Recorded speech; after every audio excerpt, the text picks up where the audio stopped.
Okay, price Lord. வானத்தையும் பூமியும் சமுத்திரங்கள் இருட்டில் உண்டாக்கின கர்த்தராகிய இயேசு கிறிஸ்து நாமத்தால் மறுபடியும் ஒரு விசை உங்களை நான் வரவேற்கிறேன். இந்த கிறிஸ்தவ புதினங்கள் யூடியூப் சேனல் மூலமாக நம்ம வார்த்தைகளை டிகோட் பண்ணிக்கிட்டு இருக்கிறோம். நம்ம தொடர்ந்தும் நம்ம பார்த்திங்கன்னா ஆவியில் அனலாயிருன்னு சொல்லி நம்ம ரோமர் புஸ்தகம் 12ஆம் அதிகாரத்தில் நம்ம பார்த்தோம். ஒரு சின்ன கேள்வியை உங்களுடைய உள்ளத்தில் இருந்திருக்கும். அது என்ன அப்படின்னு கேட்டிங்கன்னா, அனல்னா என்ன அப்படின்னு சொல்லி ஒரு கேள்வி நமக்குள்ளே எழும். ஆவியில் அனலாக இருங்கன்னு சொல்லி நம்ம பார்க்குறோம்.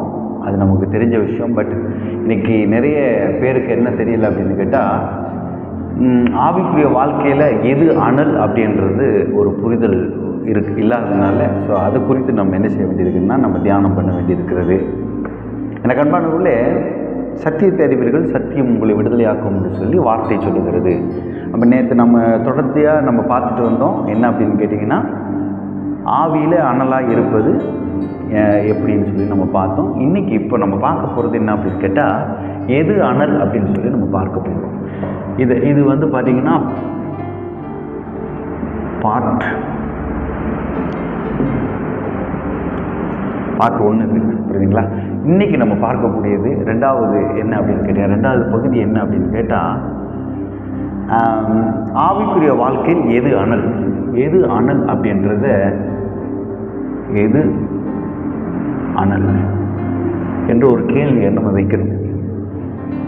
இந்த அனல் என்ன அப்படின்றத நான் திரும்பவும் சொல்கிறேன். இது கந்தகம் அப்படின்னு சொல்லலாம், தணல் அப்படின்னு சொல்லுவாங்க. உங்களுக்கு நல்லா தெரியும்னு நினைக்கிறேன். ஒரு நெருப்பு எரிந்ததுக்கு பிற்பாடு பார்த்திங்கன்னா ஒரு அனலாக அப்படியே எதுக்கும் ஆயத்தமான ஒரு நிலையில் இருக்கக்கூடிய அந்த ஒரு இது. இப்போ உதாரணத்துக்கு இன்னும் சொல்லணும்னா, இந்த அனல் என்பது எப்படின்னு கேட்டிங்கன்னா, நெருப்பு புதுசாக ஒன்று ஆரம்பிக்க தேவையில்ல. அனல்லே இருக்கும்போது நீங்கள் அதில் விறகுகளை கொண்டு போடும்போது, அல்லது ஏதோ ஒன்று நீங்கள் அதுக்குள்ளே கிட்ட நீங்கள் கொண்டு வந்து போடும்போது, அல்லது எரிக்கிறதுக்கு நீங்கள் முனைப்பு காட்டுகிற போது நீங்கள் புதுசாக பற்ற வச்சுட்டு இருக்கணும்னு அவசியம் கிடையாது. நீங்கள் ஏற்கனவே நீங்கள் அனலில் இருக்கிறதுனால, அனலில் நீங்கள் வச்சுருக்கிறதுனால, அப்போது எதை நீங்கள் கொண்டு வந்து அதில் நீங்கள் போட்டாலும் அது என்ன ஆகும்னா, சீக்கிரமாக பற்றி பிடிக்கும். அந்த நெருப்பு டக்குன்னு எரியும். புரியுதுங்களா? அப்போ இந்த அனலுங்கிற வார்த்தையை சொல்கிறாங்க அப்படின்னு கேட்டால், ஆவிக்குரிய வாழ்வுங்கிறது ஒரு அனலுக்கு ஒப்பாக இருக்கிறது. இந்த அனலில் நீங்கள் எப்பொழுதுமே இருக்கும்போது எந்த ஒரு காரியமும் உங்களை என்ன செய்ய முடியாது, பக்கத்தில் வந்தாலும் அது சீக்கிரத்தில் அதை எரிச்சிடும், ஒன்றும் இல்லாமல் ஆக்கிடும் அப்படின்றத பார்க்குறோம். சரிங்களா? அப்போ இப்போ நம்ம கேட்குற கேள்வி என்னதுன்னா, எது அனல்னு சொல்லி நம்ம கேட்க போகிறோம். சரிங்களா? அப்போ எது அனல்னு கேட்கும்போது, தானியேல் புஸ்தகத்தில் தானியேல் 3ஆம் அதிகாரத்தில் 3:17 18 வரை நம்ம வாசித்தோம்னா, அதில் பார்த்திங்கன்னா ஒரு அசையாத ஒரு நம்பிக்கை கடவுள் மேலே வச்சுருக்கிறாங்க. புரியுதுங்களா? இப்போ நம்ம அனல் இருக்கணும், எப்படி இருக்கணுன்றதை நம்ம பார்த்துட்டோம். இப்போ எது அனலுங்கிற ஒரு கேள்வியை நம்ம கேட்கும்போது, இந்த 3ஆம் அதிகாரம் தானியேல் 3:17 18 வரைக்கும் அசையாத ஒரு நம்பிக்கை. சாத்ராக், மேஷாக், ஆபேத்நேகோ அவங்க எப்படி இருக்காங்கன்னு கேட்டிங்கன்னா, ஒரு அசையாத விசுவாசத்தை கடவுள் மேலே வைத்திருந்தார்கள். பாருங்க, இதுதான் அனல். அல்லேலூயா. இவர்கள் அனலில் இருக்கிறத எப்படி அங்கே காட்டுறாங்க அப்படின்னு கேட்டால், இவர்களை தூக்கி அந்த நெருப்பில் போடுவதற்கு 7 மடங்கு என்ன செய்கிறாங்க, நெருப்பை தீயை மூட்டுறாங்க. இவங்களை கொண்டு போய் போட்ட போது அவர்களை ஒன்றுமே பண்ணலை. அதுக்கான உண்மையான காரணம் என்ன தெரியுமா? அவர்கள் அனலில் இருந்தார்கள். அப்போ எப்படிப்பட்டதான அனலில் இருந்தாங்கன்னா, அவர்கள் அசைக்க முடியாத நம்பிக்கை. எழுதிக்கிங்க, அது ரொம்ப முக்கியம். அசைக்க முடியாத நம்பிக்கை அவர்களுக்கு இருந்தது. அப்போது எது அனல் அப்படின்ற ஒரு கேள்வியை நீங்கள் வைக்கும்போது, நம்பிக்கை, அசைக்க முடியாத ஒரு நம்பிக்கை அனலுக்கு ஒப்பாக இருக்கிறது. நீங்கள் எப்பொழுதுமே கடவுள் மேலே ஒரு பெரிய நம்பிக்கை வச்சுருக்கீங்கன்னு வச்சுக்கோங்களேன், உங்களை ஒன்றுமே பண்ண முடியாது. ஏன்னா நீங்கள் எல்லாத்துக்கும் நீங்கள் ரெடியாக இருக்கீங்க. எதுவும் உங்களை ஒன்றும் சேதப்படுத்த முடியாது. அப்படி தான் அந்த பைபிளில் இருக்குது இல்லைங்களா? ஒரு அனல் தான் ஒரு நெருப்பை தாங்கக்கூடிய அந்த வல்லமையுடையதாக இருக்கும். அப்போ சாத்ராக் மேஷாக் ஆபேத்நேகோ ஒரு அனலாக இருந்தார்கள். அந்த அனல் அந்த கொண்டு போய் நெருப்பில் போடும்போது அவர்களை ஒன்றுமே பண்ண முடியல. நீங்கள் அப்படி ஒரு புரிதலுக்குள்ளே வந்தால் மட்டும்தான் அவங்க ஆவியில் அனலாக இருந்தார்களான்றதை உங்களால் புரிஞ்சுக்க முடியும். சுற்றி இருக்கக்கூடியதானே எல்லாரும் சேர்ந்துக்கிட்டு என்ன பண்ணுறாங்கன்னா, நீ இந்த சிலையை வணங்கி ஆக வேண்டும் என்று சொல்லும்போது அவர்கள் ஒரு நாள் முடியாது, அசைக்க முடியாத ஒரு நம்பிக்கை அவர்களுக்குள்ள இருந்தது. அந்த நம்பிக்கை அவர்களுக்குள்ள அனலாய் கொழுந்து விட்டு எரிந்ததுனால தூக்கி கொண்டு போய் அவங்களை நெருப்பில் போடும்போது, தீயில் போடும்போது ஒன்றும் பண்ண முடியாமல் போயிடுச்சு. அவங்க ரெடியாக இருக்கிறாங்க. அதுக்கு ஹல்லேலூயா. எனக்கு அன்பானவர்களே, இந்த வார்த்தையை நீங்கள் நல்லா புரிஞ்சுக்கணும். எது அனல்? நீங்கள் அசைக்க முடியாத ஒரு நம்பிக்கையை நீங்கள் வைத்திருப்பீர்களானால் தேவன் பேரில், தேவனுடைய காரியத்தில், இந்த உலகத்தை நீங்கள் மேற்கொள்வதற்கு நீங்கள் அசைக்க முடியாத ஒரு நம்பிக்கை தேவன் மேலே வைப்பீங்கன்னா அதுதான் அனல். ஹல்லேலூயா. அந்த அனல் இன்னைக்கு சாத்ராக் மேஷாக் ஆபேத்நேகோன்னு நம்ம பார்க்க முடிஞ்சதுங்க. ஒன்றும் பண்ண முடியல. சுற்றி நின்று அவர் என்னமோலாம் பண்ண நினச்சாங்க, என்னெல்லாம் பண்ணி அவங்கள அழிக்க நினச்சாங்க, மேற்கொள்ள நினச்சாங்க, ஒன்றும் பண்ண முடியல. காரணம் என்னன்னு கேட்டிங்கன்னா, அவங்க ஆவியில் அனலாக இருந்தார்கள். அந்த அனல் என்ன? நம்பிக்கைங்கிறத நம்ம பார்க்கணும். சரிங்களா? இதை நீங்கள் முதலாவது தயவுசெய்து குறிப்பெடுத்துக் கொள்ளுங்கள். ஏன் நான் இதை அழிக்கலை அப்படின்னு கேட்டால், இது நீங்கள் புரிஞ்சுக்கிட்டீங்கன்னா தான் அடுத்த கட்டத்துக்குள்ளே நீங்கள் வர முடியும். அப்போது எது அனல்ன்றதை பார்த்துட்டோம். இந்த தானியேல் புஸ்தகம் நீங்கள் 3ஆம் அதிகாரம் 17-18 நம்பிக்கை அவர்களுக்குள்ள என்னவா இருந்தது? அசையாத நம்பிக்கை ஒரு மனுஷனுக்குள்ள அனலாக இருக்கிறது. இப்போ இவங்க எந்த காரியமும் இவங்களை சேதப்படுத்த முடியவில்லைன்னு சொல்லி நம்ம பார்க்கணும். இதில் நீங்கள் எழுதி வைக்கணும். எந்த ஒரு காரியமும் அவங்கள என்ன செய்ய முடியலைன்னா சேதப்படுத்த முடியல. யாரை? Shadrach Meshach Abednego. அது நீங்கள் சாத்ராக் அவங்க டீம் 3 பேர் இருக்காங்க இல்லையா? அந்த 3 பேரை ஒன்றுமே பண்ண முடியாது. ஏன்னா அவங்க அனலில் இருந்தாங்க. எனக்கு அன்பானவர்களே, ரைட். இப்போ இப்படி நீங்கள் எது அனல், அடுத்தது எது அனல் அப்படின்னு சொல்லி நம்ம பார்க்கும்போது தீமோத்தேயு புஸ்தகம் 2 தீமோத்தேயு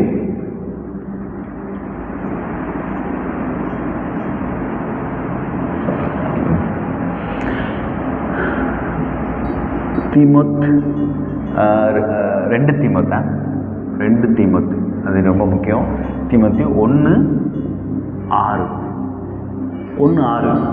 பாருங்க. தேவ வரம், இந்த வசனம்லாம் நீங்கள் தயவுசெய்து படிச்சுக்கோங்க.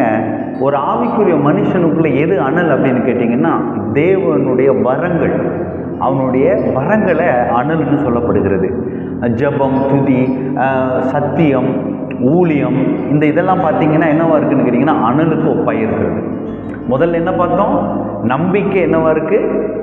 அனலாக இருக்கிறது. ரெண்டாவது வரங்கள்.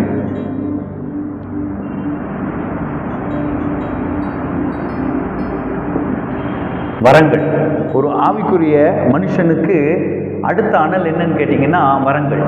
அல்லேலூயா. இதை நீங்கள் நல்லா புரிஞ்சு வச்சுக்கணும்.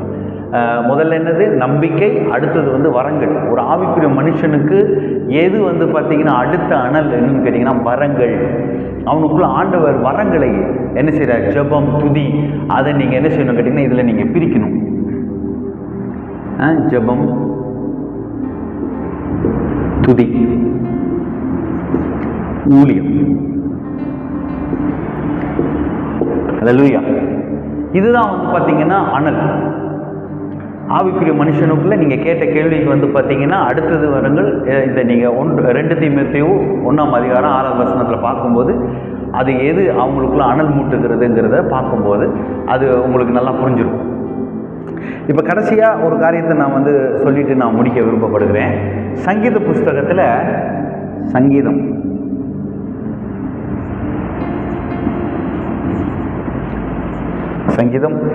39:3 அது நீங்கள் எடுத்து வாசிங்க.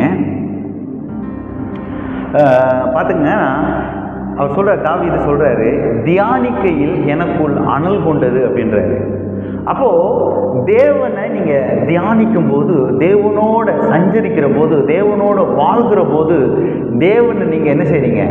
தியானிக்கும் போது, அவருடைய ப்ரெசன்ஸை நீங்கள் உணரும் போது, அவரை குறித்ததான ஒரு தேடல் உங்களுக்குள்ளே வருகிற போது, அப்போ என்ன வருதுன்னா உங்களுக்குள்ள ஒரு அனல் வருகிறது. பாருங்கள், 3 காரியத்தை நம்ம வச்சுருக்கோம் இங்கே. முதல்ல வந்து நம்பிக்கை, அடுத்தது வரங்கள், அடுத்தது தியானம். நீங்கள் தியானம் செய்கிற போது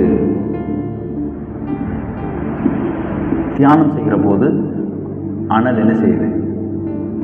கொழுந்து விடுகிறது. எது அனல்னு நீங்கள் கேட்கும்போது இந்த 3 காரியத்தை நீங்கள் பார்க்கணும். ஒன்று நம்பிக்கை வைக்கிறது, இன்னொன்று வரங்கள் அப்படின்னு சொல்லி பார்க்குறோம், அது வந்து ஒரு அனல். அடுத்தது ஒரு ஆவிக்குரிய மனுஷனுக்குள்ள எது? தியானம் செய்வது. கர்த்தரை நீங்கள் என்ன செய்யணும்? தியானம் பண்ணணும். அவர் உங்களுக்கு என்ன விஷன் கொடுத்துருக்காரு, என்ன தரிசனங்களை கொடுத்துருக்காரு, உங்களுக்கான திட்டம் என்ன, உங்களுக்கான நோக்கம் என்ன, உங்களுக்கான முகாந்திரம் என்ன, இதை நீங்கள் தேடணும், வாஞ்சிக்கணும். அல்லேலூயா. இதை செய்யும்போது உங்களுக்கு என்ன வருதுன்னு கேட்டிங்கன்னா, அனல் உங்களுக்குள்ள உண்டாகிறது. எனக்கு அன்பானவர்களே, ரைட். அனல் வந்து எந்த தீமையும் எரிக்க வல்லது. அதை நீங்கள் நல்லா புரிஞ்சு வச்சுக்கணும், குறிப்பெடுத்து வச்சுக்கொள்ளுங்க. அனல் எந்த ஒரு தீமையையும், எந்த ஒரு பாவத்தையும், எந்த ஒரு காரியத்தையும் அப்படியே ஒன்றும் இல்லாமல் என்ன செஞ்சிடும் கேட்டிங்கன்னா, ஒன்றும் இல்லாமல் ஆக்கிடும். இன்றைக்கி இருக்கக்கூடிய சபை, மாறாக இன்றைக்கி இருக்கக்கூடிய சபையை வந்து பார்த்திங்கன்னா, இந்த அசைக்க முடியாத நம்பிக்கையில், தேவ வரத்தில் அனல் மூட்டி தியானிக்கிற ஒரு வாழ்க்கைக்குள்ளே இன்றைக்கி ஒரு சபை, இன்றைக்கி இருக்கக்கூடிய ஒரு தனி நபர், ஆவிக்குரிய பிள்ளைன்னு சொல்லக்கூடியவங்க கட்டி எழும்பணும். அல்லேலூயா. அவங்க எழும்பணும், அவங்க எந்திரிக்கணும். எப்படி எந்திரிக்கணும்னா, இன்றைக்கி அவங்களுக்குள்ள வரணும் ஒரு அசையாத நம்பிக்கை, அவங்களுக்குள்ள வரணும். அதுதான் அனல். அல்லேலூயா. எது அனல் கேட்கும்போது? அசையாத நம்பிக்கை. தேவ வரத்தை நீங்கள் என்ன செய்யணும்னா அனல் மூட்டணும். அல்லேலூயா. நீங்கள் அடுத்தது என்ன பண்ணணும்னா தியானிக்கணும். அல்லேலூயா. இந்த 3 காரியத்தை நீங்கள் என்ன செய்யணும்னா தக்க வைத்து கொள்ளும்போது அதுதான் அனலாக மாறுகிறது. எனக்கு அன்பானவர்களே, இந்த காந்தல் அப்படின்ற வார்த்தை, தணல் காந்தல்ங்கிற வார்த்தையை நம்ம என்ன செய்யணும்னா பதிவு பண்ணி வைக்கணும். ஏன்னா அனல்ன்றதுக்கான டெஃபினேஷன் வந்து பார்த்திங்கன்னா இன்னொன்று என்ன தெரியுமா? தணல் அப்படின்னு கூட எடுத்துக்கலாம். தணல்னு சொல்லுவார்கள், அனல் தணல்னு சொல்லுவார்கள். எனக்கு அன்பானவர்களே, இப்போது இந்த தணல், இந்த அனல் வந்து எதையும் மேற்கொள்ளக்கூடிய வல்லமை இருக்கிறது என்பதை நான் சொல்லிட்டேன். திரும்பவும் உங்களுக்கு நான் ஞாபகப்படுத்த விரும்புகிறேன். இந்த சாத்ராக் மேஷாக் ஆபேத்நேகோ அனலாக இருந்தார்கள். அவர்கள் வந்து பார்த்திங்கன்னா தேவ வார்த்தையில் அவர்கள் எப்படி இருந்தாங்க, இந்த ஆவிக்குரிய பிள்ளைகளுடைய வாழ்க்கையை நீங்கள் எடுத்து பார்க்கும்போது அவர்கள் இந்த 3 காரியத்தில் அவர்கள் எப்பொழுதுமே என்ன பண்ணலைன்னா காம்ப்ரமைஸ் ஆகலை. எப்பொழுதுமே இந்த விஷயத்தில் அவங்கள எதுவுமே காம்ப்ரமைஸ் பண்ண முடியல. அவங்க வந்து பார்த்திங்கன்னா அதில் உறுதியாக இருந்தார்கள் என்பதை நம்ம பார்க்க முடியுது. எனக்கு அன்பானவர்களே, நீங்களும் நானும் எது அனலுங்கிறதை புரிந்து கொண்டு அதை என்ன செய்யணும்னா நம்ம பிடித்து வைக்க வேண்டும். அசையாத நம்பிக்கை அனலாக இருக்கிறது. தேவ வரத்தை நம்ம அனலாக என்ன செய்யணும்? வைத்துக்கொள்ள வேண்டும். தியானம் செய்வது, தேவனை தியானம் செய்யும்போது உங்களுக்குள்ள அனல் உண்டாகிறது. அதுதான் எது அனல்னு கேட்கும்போது அதற்கான பதில். ஆமென். இந்த அனல் வந்து பார்த்திங்கன்னா ஒரு வல்லமை மிக்கது அப்படிங்கிறது நம்ம தெரிஞ்சுக்கணும். எனக்கு அன்பானவர்களே, வல்லமை மிக்கது. அது வந்து அதுக்கு கிட்ட எதுவுமே வர முடியாது. நான் சொன்னேன் இல்லைங்களா, நீங்கள் அனலாக இருக்கும்போது, நாம் அனலாக இருக்கும்போது எதற்கும் ரெடியாக இருக்கிறோன்னு அர்த்தம். அப்புறம் இன்னொரு விஷயத்தை நான் வந்து குறிப்பெடுத்திருக்கிறேன், அதை நான் உங்களுக்கு சொல்லணும். அனலை நீர்த்து போக பண்ணுவது எது அப்படின்ற ஒரு கேள்வியை கேட்குறோம். அனலை வந்து பார்த்திங்கன்னா எழுதிக்கிங்க, ரொம்ப முக்கியம். அனல் எதனால் நீர்த்து போகும்? நீர்த்து போகும்.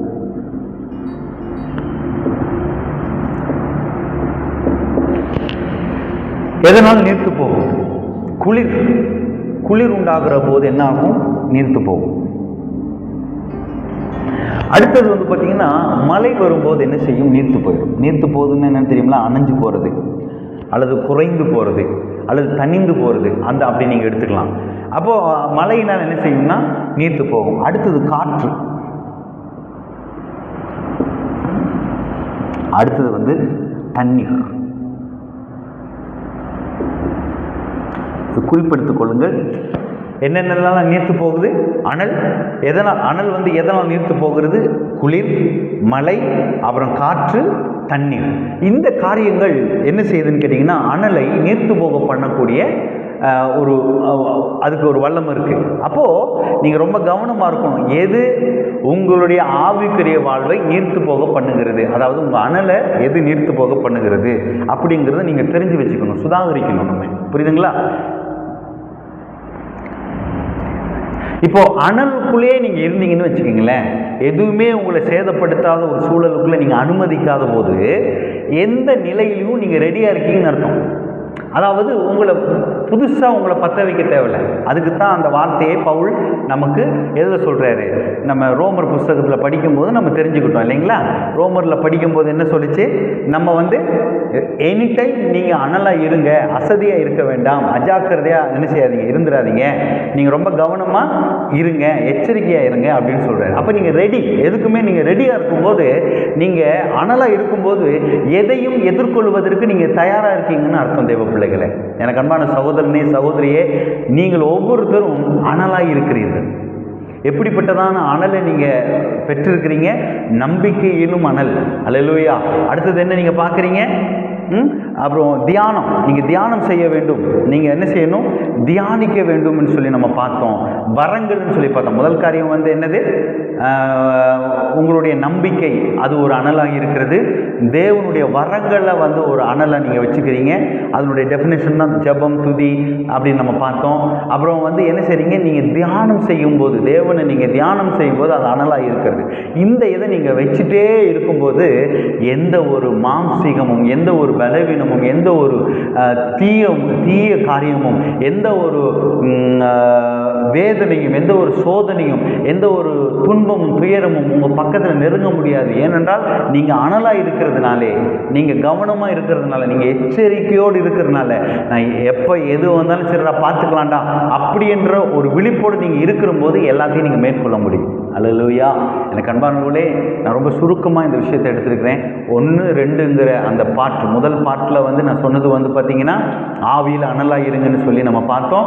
இது பார்த்தீங்கன்னா எது அனலுன்னு சொல்லி நம்ம பார்த்தோம். அப்போ எனக்கு அன்பானவர்களே, இது நீங்கள் நல்ல தியானம் பண்ணுங்கள். நான் இப்போ கொடுத்த இந்த குறிப்பை நீங்கள் இன்னும் கூட தியானம் பண்ணும்போது உங்களுக்கு ஆவியானவர் என்ன செய்வாருன்னா உங்களுக்கு டெஃபினேஷன் தருவார்.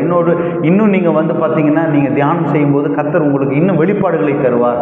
எனக்கு கொடுத்த வெளிப்பாடுகளை நான் சுருக்கமாக சொல்லியிருக்கிறேன். ஆமென். எனக்கு அன்பானவர்களே, நம்ம தெரிஞ்சுக்கிட்டோம், அனலாக இருக்கணும்னு தெரிஞ்சுக்கிட்டோம், எது அனல்னு தெரிஞ்சுக்கிட்டோம். இன்னைக்கு ஆவிக்குரிய பிள்ளைகள் சபையில் அவர்கள் அனலாக இருக்க வேண்டும். அவர்கள் அனலாக இருக்கும்போது எந்த ஒரு காரியத்தை மேற்கொள்வதற்கு தேவன் அவங்களுக்கு என்ன செய்கிறாரு, பராக்கிரமத்தை, பலத்தை கொடுக்குறார். இதில் பார்த்தீங்கன்னா நீங்கள் இன்னும் இந்த வசனத்தை நீங்கள் எடுத்து தியானம் பண்ணி பாருங்கள். எது அனல்ன்றதை நீங்கள் அனலைஸ் பண்ணுங்கள். அப்புறம் ஆவியில் நீங்கள் எப்படி அனலாக இருப்பதுன்னு சொல்லி நம்ம பார்த்துட்டோம் முதல் இதில்.